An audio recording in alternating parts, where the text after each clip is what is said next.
నిజంగా ఇది చాలా బాధాకరమైన విషయం అండి. యుద్ధంలో మన దేశ సైనికులు చాలా మంది చనిపోతున్నారు. మనం ఇక్కడ హాయిగా నిద్రపోతున్నామంటే దానికి కారణం దేశానికి వాళ్ళు చేస్తున్న సేవ అండ్ వాళ్ళు చేస్తున్న ప్రాణత్యాగాలే కారణం. వాళ్ళ ఆత్మకే మనశ్శాంతి కలగాలని మనం అందరం కోరుకుంటున్నాం.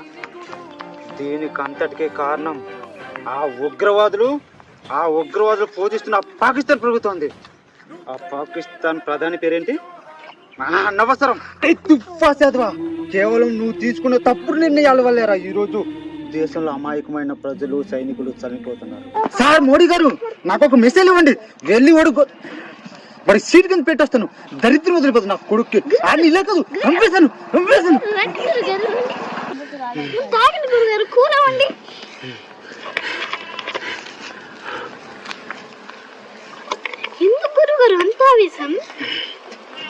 ఇది ఆవేశం కాదు మయూరి గారు, సగటు భారతీయుడి ఆవేదన. కేవలం వాడి వల్లే నా కొడుకునే ఏదేస్తుంది నా కొడుకు. వదలండి మయూరి గారు, మీరు వదలండి మయూరి గారు. ఏదేస్తుంది నా కొడుకుని వదిలేస్తుంది.